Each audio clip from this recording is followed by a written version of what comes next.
Hello student, welcome to the SPN online classes. आज हम हमारे एट क्लास के एसएसटी के topic land, soil, water, natural vegetation and wildlife resources के बारे में उनके सेकंड पार्ट के बारे में स्टडी करेंगे। इससे पहले हम सॉइल फॉर्मेशन और factors affecting on the formation of soil के बारे में पढ़ चुके हैं। अब हमारा नेक्स्ट है वाटर। नेक्स्ट हमारा जो टॉपिक है वो है वाटर। इसमें पढ़ेंगे हम वाटर कंजर्वेशन, इनके बारे में। Water is a vital renewable natural resources. ये सबसे बड़ा जल का रिन्यूएबल रिसोर्स है। 3/4 of the earth surface is covered with water. कि हमारी जो अर्थ है उसका 1/3 जो हिस्सा है वो किससे भरा हुआ है? वाटर से घिरा हुआ है। Okay, that is why is called blue planet. इसीलिए हमारी अर्थ को ब्लू प्लेनेट बोला गया है। It was in the primitive ocean that life began almost 3.5 billion years back. Even today the ocean water is however saline and not fit for human consumption. कि जो हमारे समुद्र का जो वाटर है वो बहुत ज़्यादा साइलाइन है, बहुत ज़्यादा सॉल्टी है, वो ह्यूमंस की हेल्थ के लिए अच्छा नहीं है। इसलिए ये जो 3/4 1/3 पार्ट जो वाटर से घिरा हुआ है, ये पीने लायक पानी नहीं है। पीने लायक जो पानी है वो ओनली 1% है। कि हमारी जो अर्थ पर ओनली 1% वाटर है जो ओनली पीने के लिए हम यूज में ले सकते हैं। इसके अलावा जो तीनों तरफ से हमारी अर्थ जो पानी से घिरी हुई है, जो ब्लू प्लेनेट है, उसमें पानी पीने लायक नहीं है। Fresh water account for only 2.7%. Nearly 70% of this occurs as ice sheets and glaciers in the Antarctica, Greenland, and mountain region. Due to their location, they are inaccessible. Only 1% of fresh water is available and fit for human uses. It is found as groundwater, as surface water and river, lake and as water vapor in the atmosphere. कि जब आपका ये 1% water है, ये कौन कौन सा water में आएगा? ये आपका ground water, lake water, rain water, इनसे जो हमें पानी मिलता है उसी पानी को सिर्फ हम पीने के लिए यूज में ले सकते हैं। इसके अलावा आप सॉल्टी समुद्र के पानी को पीने के यूज में नहीं ले सकते। Fresh water is there for the most precious substance on earth. कि अर्थ का सबसे प्रीसियस जो सब्सटेंस है वो है अर्थ वाटर। पानी जो सबसे प्रीशियस बताया गया है, जो फ्रेश वाटर है, जो ground water, lake water, rain water, जो फ्रेश वाटर है, वो सबसे प्रीशियस थिंग बताई गई है। Water can neither be added और सब्ट्रैक्ट फ्रॉम द अर्थ। पानी को ना तो अर्थ में ऐड किया जा सकता है, ना ही उसे सब्ट्रैक्ट किया जा सकता है। Its total volume remain constant. इसकी जो वॉल्यूम है वो कंस्टेंट है।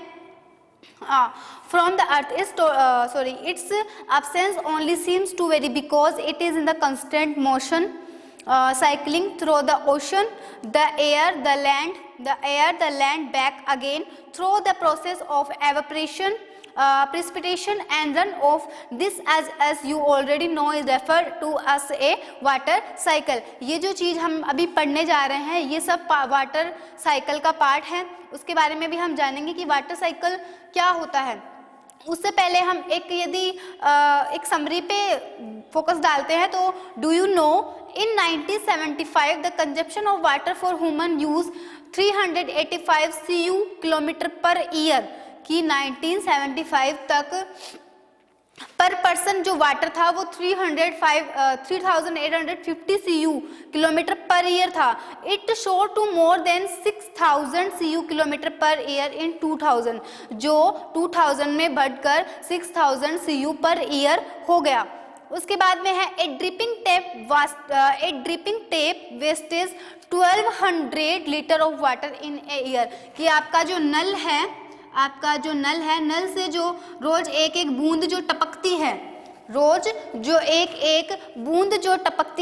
A dripping tap wastage 1200 litre of water in a year. तो ये जो टपकती है ये एक साल का 1200 लीटर पानी वेस्ट होता है। कि हम चाहें तो इस पानी को भी कंजर्व कर सकते हैं। ये इंपॉर्टेंट आपके जो डू यू नो टॉपिक्स आते हैं उनका पार्ट है। उसके बाद है human are huge amount of water not only for drinking and washing but also in the process of production, कि ह्यूमंस जो है वो सिर्फ ड्रिंकिंग या फिर बाथिंग के लिए ही पानी को यूज में नहीं ले रहे, बहुत सारी अदर उनकी जो नीड्स है, प्रोडक्शंस हैं, उनके लिए भी वो पानी को यूज में ले रहे हैं जहाँ पर पानी वेस्ट हो रहा है। वाटर फॉर एग्रीकल्चर, अब जो पानी है उसका जो यूज हो रहा है वो एग्रीकल्चर में हो रहा है। इसके अलावा फैक्ट्रीज हैं, आपके आसपास में कोई फैक्ट्रीज लगी हुई हैं, उनके अंदर इसका यूज हो रहा है। Industries generating electricity, main purpose electricity generate करने में भी पानी का बहुत ज़्यादा यूज हो रहा है, बहुत ज़्यादा खपत हो रही है। Through reservation of dams are the other uses. उसके अलावा आपका आता है increasing population rising demands for food and cash crop, increasing urbanisation and rising standards of living are the major factors leading to shortage in supply of fresh water either due to drying up water sources or water pollution। अब क्या है, धीरे धीरे आपकी जो population है, धीरे धीरे आपकी जो पॉपुलेशन है वो राइजिंग हो रही है, पॉपुलेशन राइजिंग हो रही है। अब पॉपुलेशन राइजिंग होगी तो आपका जो वाटर की नीड है कि पर पर्सन वाटर की नीड ज़्यादा होगी, वाटर नीड ज़्यादा हो जाएगी। यदि पॉपुलेशन बढ़ेगी तो वाटर की नीड भी ज़्यादा बढ़ेगी। अब हमारे पास पीने का पानी सिर्फ 1% है और पॉपुलेशन हमारी दिन ब दिन यदि इंक्रीज कर रही है तो धीरे धीरे पानी की क्या हो रही है, कमी हो रही है। इसलिए हमारे यहाँ पानी की शॉर्टेज हो रही है कि हम यूजेस ज़्यादा कर रहे हैं। एग्रीकल्चर में पानी चाहिए, फैक्ट्री इंडस्ट्रीज़ में पानी चाहिए, इलेक्ट्रिसिटी जनरेट कर रहे हैं उसके लिए पानी चाहिए। इसके अलावा बहुत सारे अदर सोर्स है, ड्रिंकिंग, बाथिंग, बहुत सारी चीज़ों के लिए आपको पानी की नीड है। अब पानी के यूजेस ज़्यादा हो गए हैं और पानी के लिए पॉपुलेशन भी ज़्यादा हो गई है, लेकिन वाटर सोर्सेज कम हो गए हैं, इससे हमारे यहाँ वाटर शॉर्टेज ज़्यादा हो गई है। इसके बाद में आता है प्रॉब्लम ऑफ वाटर अवेलेबिलिटीज, कि क्या क्या प्रॉब्लम्स का किस किस प्रॉब्लम को हमें फेस करना पड़ता है। तो there is scarcity of water in many region of the world के बहुत सारे ऐसे एरियाज हैं जहाँ पर पानी की स्कैरिटी है, जहाँ पर पानी की बहुत ज़्यादा कमी है। मोस्ट ऑफ अफ्रीका, तो मैं बताती हूँ आपको, तो अफ्रीका में बहुत ज़्यादा पानी की कमी है, अफ्रीका में बहुत ज़्यादा पानी की कमी है। वेस्ट एशिया, आपका एशिया का जो वेस्ट पार्ट है वहाँ पर पानी की कमी है, वेस्ट एशिया में बहुत कमी है। उसके अलावा south Asia, part of western USA, south Asia और western part of USA, western part of USA, north west Mexico आपका जो है नॉर्थ वेस्ट मैक्सिको, और इसके अलावा है part of South America, entire Australia are facing shortage of fresh water, कि only India ही नहीं, इंडिया के अलावा आपके Africa, west part of USA, north west Mexico और आपका जो ऑस्ट्रेलिया है, Australia, West Asia, South Asia, इनके यहाँ भी फ्रेश वाटर की शॉर्टेज है। फिर अब आते हैं आगे, countries located in climate zone most susceptible to drought face great problem of water scarcity, कि जो आपकी कंट्रीज हैं जो क्लाइमेटिक जोन में है जहाँ पर बहुत ज़्यादा ड्रॉट की संभावना होती है, वहाँ जहाँ पर बहुत अधिकतर समय सूखा रहता है, क्लाइमेटिक जोन है, वहाँ उन्हें पानी की शॉर्टेज का सामना करना पड़ता है।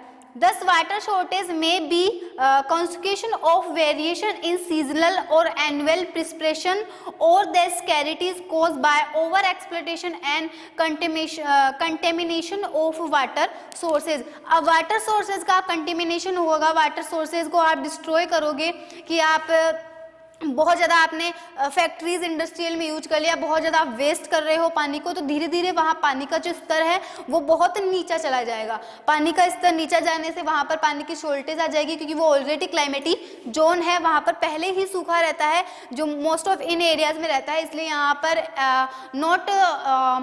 नॉट ओनली सीजनल, यहाँ पर एनुअली पानी की शॉर्टेज रहती है। तो ये था पानी की प्रॉब्लम। अब हम आगे आते हैं कंजर्वेशन ऑफ वाटर रिसोर्सेज, कि वाटर रिसोर्सेज का आप कंजर्वेशन कैसे कर सकते हो। Access to clean and adequate water sources is a major problem facing the world today। अभी इस समय हमारा जो वर्ल्ड है वो पानी की मेजर प्रॉब्लम, कि पानी की शॉर्टेज की मेजर प्रॉब्लम को फेस कर रहा है। Step have to be taken to conserve this dwelling resource. अब पानी को बचाने के लिए बहुत सारे कदम उठाए गए हैं। Like even though water is renewable resources, कि पानी एक रिन्यूएबल रिसोर्स है कि आप उसको रीयूज कर सकते हो। It's over use and pollute make it unfit for use. आप इसको पॉल्यूट ही नहीं करोगे तो ये अनफिट नहीं होगा, कि आप इसे पॉल्यूट होने से बचाओ, कि आप आपकी जो आसपास में आपके नहरें हैं, नदियां हैं, उनमें आप अपनी इंडस्ट्रीज का पानी, वेस्ट जो मटेरियल है वो उसमें नहीं जाएगा, तो वो पानी हम प्योर करके, प्योरीफाई करके उसको पीने के यूज में ले सकते हैं। डिस्चार्ज ऑफ अनट्रीड और partially treated sewage, agriculture, chemical and industrial offences in water bodies are major कंटेमेंट्स।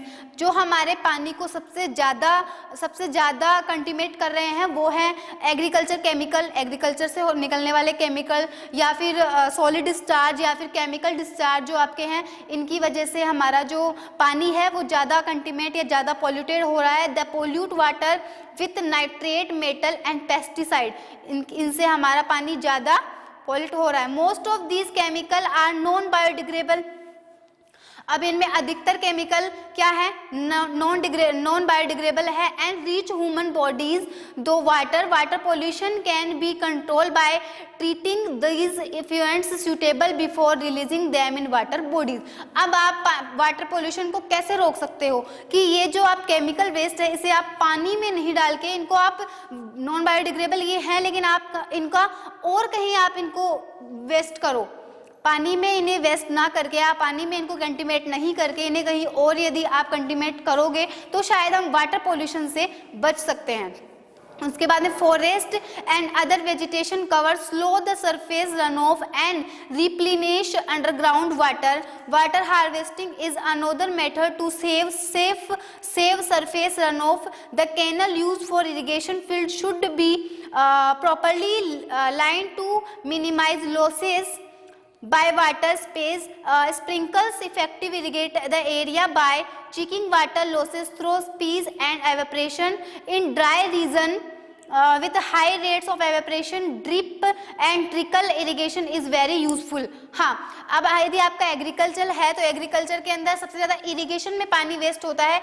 Agriculture में इरिगेशन में यदि पानी वेस्ट हो रहा है तो आप यहाँ पर जो ड्रिप सिस्टम है, ट्रिंकल सिस्टम है, जो अलग अलग जिनसे कम पानी में खेती होती है, आप वो सोर्स अपना सकते हो जिनसे आपके एग्रीकल्चर में ना ज़्यादा इरिगेशन में पानी वेस्ट होगा, फसल अच्छी होगी, और आप उस पानी के अंदर कम से कम केमिकल यूज करो। इससे जो केमिकल से अच्छा फर्टाइल सोइल यूज करेंगे तो शायद ज़्यादा अच्छी खेती होगी और पानी का पानी जो वेस्ट हो रहा है पानी भी कम वेस्ट होगा। इसके बाद में हम आगे आते हैं natural vegetation and wild life. हमारा आखिरी टॉपिक है natural vegetation and wild life. Natural vegetation and wildlife exist only the narrow zone of contact between the lithosphere, hydrosphere and atmosphere, that will be biosphere. In biosphere, living beings are interrelated and interdependent on each other for survival। कि आपका जो biosphere है उसमें जो living being है वे एक दूसरे के ऊपर इंटररिलेटेड हैं, एक दूसरे पे इंटरडिपेंडेंट हैं एक दूसरे के साथ रहने के लिए, कि आपको यदि किसी कम्युनिटी में रहना है तो आपको उनके साथ मेल जोल रखना पड़ेगा। तो वैसे ही बायोस्फीयर में जो लिविंग बीइंग्स हैं वे एक दूसरे पे इंटरडिपेंडेंट हैं और इंटर रिलेटेड हैं एक दूसरे से। The life supporting system is also is known the ecosystem, कि ये जो आपका लाइफ सपोर्टिंग सिस्टम है इसे ही क्या कहा गया है, इकोसिस्टम किया गया है, जिसमें आपका लिथोस्फीयर, हाइड्रोस्फीयर, एटमॉस्फेयर जो मिलकर बायोस्फीयर बना है, इसे ही इनका जो तालमेल जो बना हुआ है उसे ही हमने इकोसिस्टम नाम दिया है। Vegetation and wildlife are valuable resources, कि आपके लिए वाटर के साथ साथ जो आपके आसपास की वाइल्ड लाइफ है, वेजिटेशन है, जो ग्रीनरी है, वो बहुत इंपॉर्टेंट रिसोर्सेज में आती है। Plant provide us timber, give shelter to animal, produce oxygen we breathe and protect soil to and protect soil so essential for growing crop, act as shelter belts, help in shortage of underground water, give us fruit, nut, latex, terpene oil, gum, medicinal plant and also the paper that is essential for your studies। कि plants जो है उनसे आपको बहुत सारी चीज़ें मिलती हैं। प्लांट्स हमारे लिए वैसे ही यूजफुल हैं। प्लांट्स नेचुरल वेजिटेशन, कि आपको यदि वेजिटेशन आपके आसपास में नहीं होगा, यदि वेजिटेशन आपके आसपास में नहीं होगा, ग्रीनरी आपके पास में नहीं होगी, तो बारिश की कमी होगी, और बारिश की कमी होगी तो आपके पास वाटर की कमी ऑलरेडी होगी। उसके अलावा वेजिटेशन नहीं होगा तो ना आपको फ्रूट मिलेंगे, ना फ्रूट है ना वेजिटेबल है, और टेम्परेचर ज़्यादा होगा, आसपास में पेड़ पौधे नहीं होंगे तो टेम्परेचर हाई हो जाएगा। और एनिमल्स की नीड आपको है कि उनको एनिमल्स जो है वो हम ज़्यादातर प्लांट्स पे डिपेंडेंट होते हैं। अब प्लांट्स नहीं होंगे तो ये इन पे डिपेंडेंट नहीं होंगे, और डिपेंडेंट नहीं होंगे तो एनिमल ही नहीं होंगे। और आप खुद एनिमल्स और प्लांट, इन पे ह्यूमन जो है वो खुद एनिमल और प्लांट्स पे डिपेंडेंट है। यदि दोनों ही चीज़ें नहीं होंगी, वाइल्ड लाइफ भी नहीं होगी और वेजिटेशन भी नहीं होगा, तो ह्यूमन का जीवन पॉसिबल नहीं है। तो वही है, इकोसिस्टम को यदि नियंत्रित करना है तो एक दूसरे पे इंटरडिपेंडेंट होना पड़ेगा। फिर है आगे हम आते हैं, wildlife include animal, birds, insect as well as the aquatic life forms, कि आपका जो वाइल्ड लाइफ है, वाइल्ड लाइफ में किस किस को इंक्लूड किया गया है?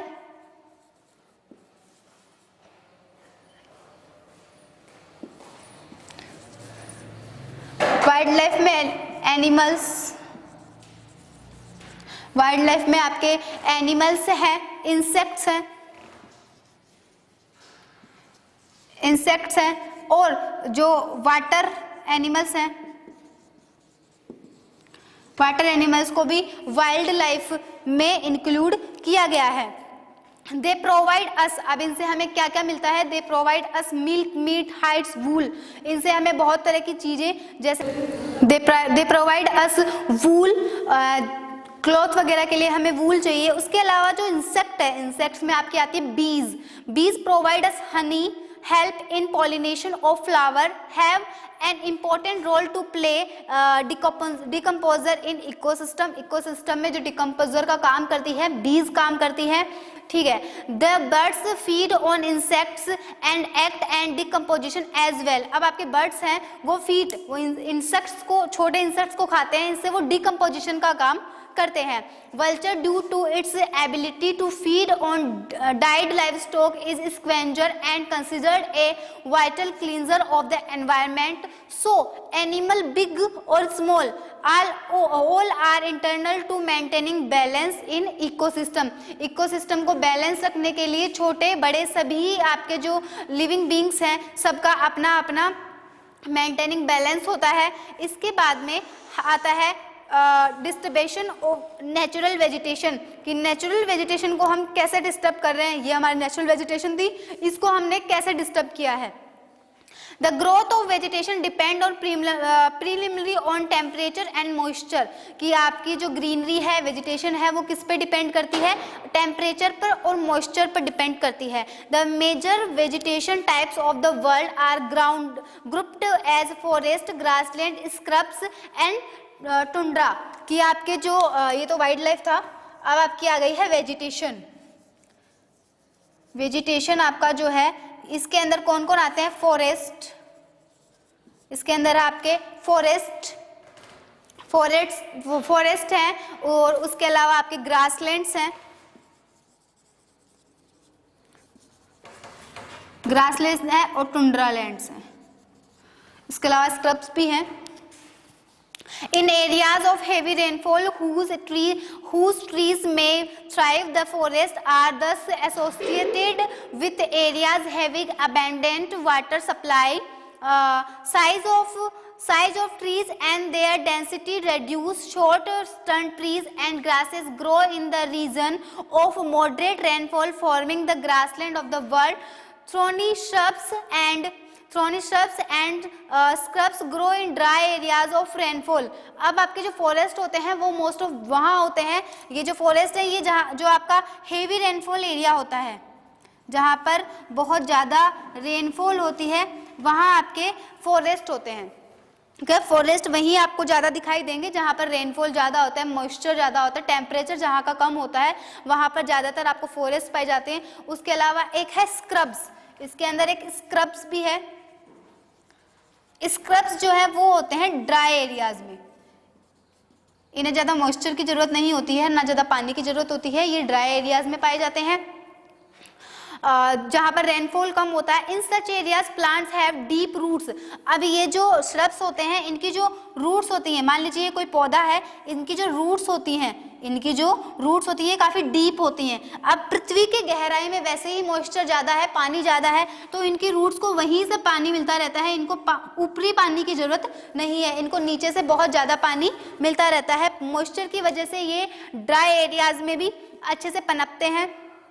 उसके बाद में है tundra vegetation of cold polar region comprise of mosses and lichens. हाँ, अब आपका जो आता है टुंड्रा, ये जो टुंड्रा है ये कोल्ड रीजन्स में होता है, ये कोल्ड रीजन्स में होता है। फॉरेस्ट आपके हेवी रेनफॉल की जरूरत होती है, और ग्रासलैंड तो वैसे ही आपके डेजर्ट एरिया में आ गए, और श्रब्स जो है वो ड्राई एरियाज में होते हैं, और टुंड्रा रीजन्स में होते हैं, लाइक कोल्ड रीजन्स में होते हैं, जहाँ पर ठंडी ज़्यादा पड़ती है, ये उन एरियाज में ज़्यादा पाए जाते हैं टुंड्रा वेजिटेशन। इसके बाद में हम आते हैं Today there are many more people in the world than there were two centuries back.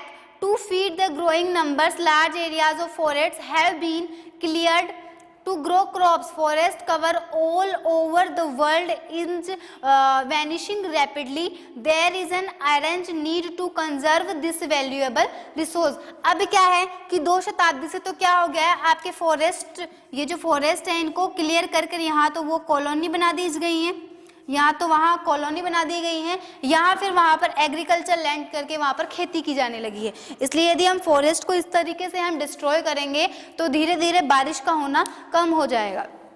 अब आगे है कंजर्वेशन ऑफ नेचुरल वेजिटेशन, कि अब हम नेचुरल वेजिटेशन और वाइल्ड लाइफ को कंजर्वेशन कैसे कर सकते हैं।